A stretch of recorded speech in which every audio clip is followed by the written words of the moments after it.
Frank Miller, who sort of, recreated Batman and Daredevil. I mean, those comics are really, really well written in kind of the Peckinpah tradition.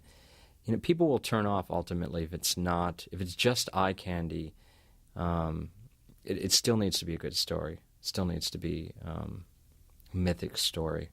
See, a strange thing has happened in comics today. Years ago, when we first started Marvel, the age of the readership was about, they'd start with 6 and go up to 12 or 14 or so. And over the years, as we tried to write more intelligent comics and get better vocabularies and concentrate on characterization and on plotting, the age of the readership rose. In fact, after a while, we had as many college readers as young readers. But now, strangely enough, there aren't as many young readers for these comics, which are thought of as children's literature, as there are older readers. If you go to the average comic book store and speak to one of the proprietors, he'll probably tell you most of his customers are over the age of 20. And these darker books that we have now seem to be very appealing to the older readers. I personally think we're going to have to start lightening the books a little, or doing books that are lighter, so we don't lose too many of our younger readers. But right now, this business of darker stories, such as the old Batman, The Dark Knight, which was one of the things that started it, and vampire stories, which we've had for years, and all the heaviness and more earthiness that seems to be in the comics now, while a lot of it represents a lot of good writing, I'm afraid it may be tending to drive away some younger readers, so we have to figure out what to do about that. In comics, especially back in the early 90s, there has been this anti-code movement where a lot of creators have become very, very outspoken against the code and have really tried to force their books not to fit within the code, and have also tried to force other publishers not to publish within the code.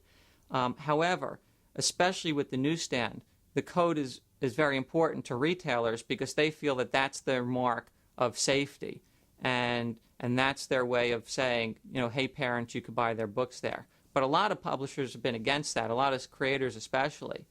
What we tried to do with Blade was come at all these issues, whether they be racism, whether they be class system, whether they be our fears of AIDS, and come at it from this kind of sneak it in, under the cover of this outrageous, comic book-like movie.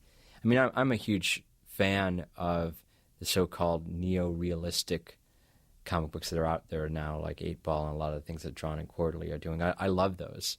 And actually some of those would make for some great films. Comic books are really an amazing form of entertainment because unlike a movie or animated show, in a movie you only have 2 hours to entirely capture the audience, or an hour and a half to totally capture the audience.